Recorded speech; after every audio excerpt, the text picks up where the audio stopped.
నమస్తే, this is Sourya. చిన్న పిల్లల్ని కన్న పిల్లలిద్దరిని కూడా పోలీస్ స్టేషన్ లో వదిలేసి వెళ్ళిపోయిన తల్లిదండ్రులు అనే న్యూస్ మనం చూసాము.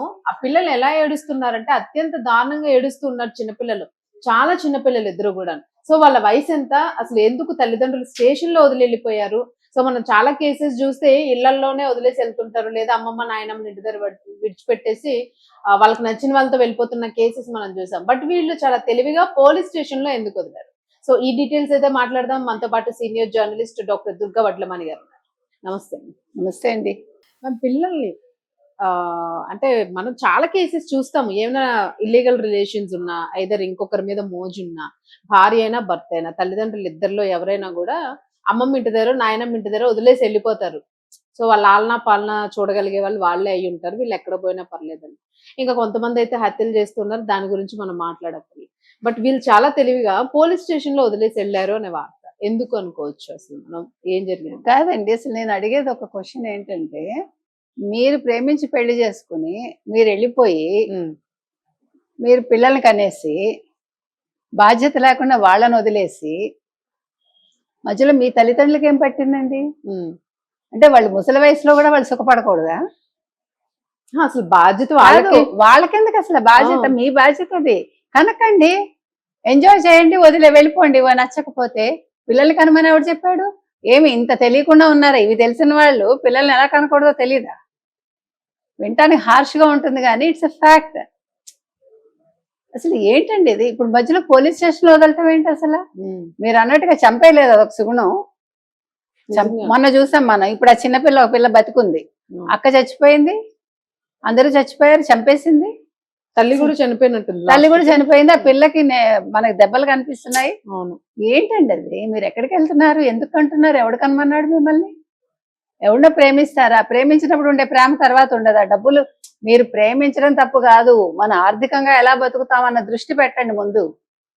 పోషించేస్తానని అంటాడు అవతలవాడు చేసుకునేటప్పుడు. ఏముంది, నేను ఏంటది రాళ్ళు మోసైనా ప్రేమిస్తాను, లేకపోతే ఆటో నడిపి పోషిస్తాను, తర్వాత వస్తాయి అని. నేను మీకు ఇంకోటండి, ఇప్పుడు అందరూ చాలా ఏమంటారు, ఇంటర్ కాస్ట్ మ్యారేజెస్ జరిగిపోవాలి కానీ ఒక కులంలోనే 100 రకాలు ఉంటాయి అక్కడ పద్ధతులు. పెళ్ళాక ఏమవుతుందో తెలుసా? నువ్వు కట్నం తేలేదని ఆ పిల్లని హెరాస్ చేస్తున్నారు. అవును, చేసుకునేది లవ్ మ్యారేజ్ కానీ కట్నాలు తేలేదు. మరి ఇవన్నీ చేసిన వాళ్ళు ఏం చేస్తారు? అప్పుడు దగ్గరుండి చేయించిన వాళ్ళకి కూడా బాధ్యతగా. నేను ప్రశ్నిస్తున్నది అది. ఇప్పుడు ఇది కరీంనగర్ తిమ్మాపూర్ లో జరిగిందండి. అక్కడ వాళ్ళు, అతని పేరు రవి, అమ్మాయి పేరు లలిత. నాకు పిల్లలు వద్దు, భర్త వద్దు అని తాళి మెట్టలు తీసి అక్కడ పెట్టేసి వెళ్ళిపోయింది. స్టేషన్ లో పెట్టేసి పిల్లల్ని అతను తీసుకొచ్చి స్టేషన్ లో వదిలేశాడు. నాకు వద్దు పిల్లలని. ఆవిడ అవి తీసి భర్త వద్దు పిల్లలు వద్దని వెళ్ళిపోయింది. ఆ భర్త రవి అన్నవాడు ఎల్ఎండి పోలీస్ స్టేషన్ లో వాళ్ళని వదిలేశాడు. ఇది తిమ్మాపూర్ మండలం అల్లనూరులో జరిగింది. అయితే ఇక్కడ ఇందాక నేను చెప్పినట్టుగా ఇద్దరు ఆడపిల్లలు, మిమ్మల్ని ఎవడు కనుగొన్నాడు? పోషించలేనప్పుడు ఒకళ్ళు కాదు, ఇద్దరు ఏకంగా. ఏ ధైర్యంతో కంటున్నారండి? మనకు అర్థం కావట్లా. మనం చదువుకుని ఉద్యోగాలుండే ఒకప్పుడు పిల్లల సంపద అనేది, ఇప్పుడు పిల్లల సంపద కాదు. నలుగురు పిల్లలు లేకపోతే ఎలాగా? నేను చాలా చోట్ల విన్నాను. ఇప్పుడు మన్ని కూడా అడుగుతారు కదా, మీకు ఎంతమంది పిల్లలు? ఒకళ్ళే. అదేంటి ఒకళ్ళేంటి? తోడు ఉండాలి కదా, నలుగురు ఉంటే బాగుంటుంది. ఎవడు పెంచుతాడు? ఇగో ఇట్లాగే చేయాలి, ఊరి మీద వదిలేసి. భవిష్యత్తు ఏ రోజు ఎలా ఉంటుందో తెలుసండి. మనకే స్థిరం లేదు. మనం ఇవాళ ఉంటామా రేపు ఉంటామా తెలియదు మనకి. నలుగురిని కానీ వాళ్ళని రోడ్డు మీద పడేసి, అది మన బాధ్యతను పక్కవాడి మీద వేయటమేంటి? మన బాధ్యత అది పేరెంట్స్ గా. సో ఏం జరిగింది మేడం? అంటే ఇప్పుడు ఆ పిల్లలు ఏడుస్తున్నారండి, అమ్మ కావాలి అమ్మ కావాలి, అమ్మ దగ్గరికి వెళ్ళిపోతామని. వాళ్ళేమో స్విచ్ ఆఫ్ చేసినట్టున్నారు. ఆ పిల్ల అమ్మమ్మకి ఫోన్ చేసినట్టున్నారు. మరి వాళ్ళు ఏం రెస్పాండ్ అయ్యారు తెలియదు. అయితే పేరెంట్స్ దగ్గరికి పంపించారు, వాళ్ళకి కౌన్సిలింగ్ ఇచ్చారని తెలుస్తోంది. అంటే వాళ్ళ నాయనమ్మ దగ్గరికి వెళ్ళలేదు, తల్లిదండ్రికే కౌన్సిలింగ్ ఇచ్చారని తెలుస్తోంది. కానీ ఇది ఎంతకాలం ఉంటుంది ఈ కౌన్సిలింగ్ అనేది? మళ్ళా రేపు ఇంకేదో జరిగి ఇప్పుడు ఈసారి పిల్లల్ని ఏం చేస్తారు? తేడా వస్తే ప్రాణానికి ప్రమాదంలా ఉంది. ఇవన్నీ కూడా అంటే మనం ఎలా చెప్పాలో మనకు తెలియట్లేదు. మనుషులు డబ్బులు లేకపోతే ఒకలాగా, డబ్బున్నా ఇంకేదో ఆకర్షణలు.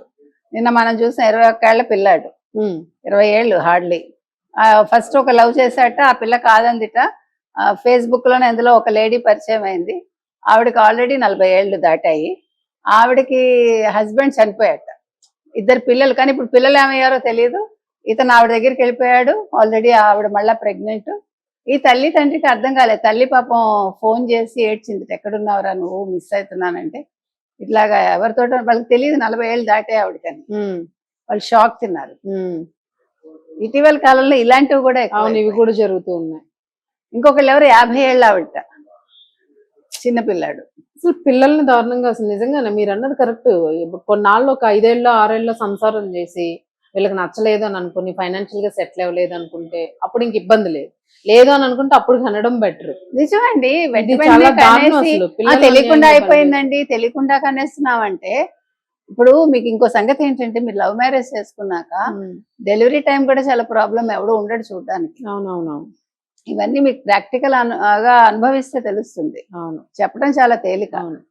కాబట్టి ఇవన్నీ ఎవరికి వాళ్ళు ఆలోచించుకోండి. మీరు పెళ్లి చేసుకుంటే చేసుకోండి, పిల్లల్ని కనే ముందు ఆలోచించండి, మనం వాళ్ళని పెంచగలమా లేదా, నా ఫినాన్షియల్ పొజిషన్ ఏంటి అనేది చూసుకున్నాక ఒకళ్ళని కన్నాక మళ్ళీ రెండో దానికి వెళ్ళకండి.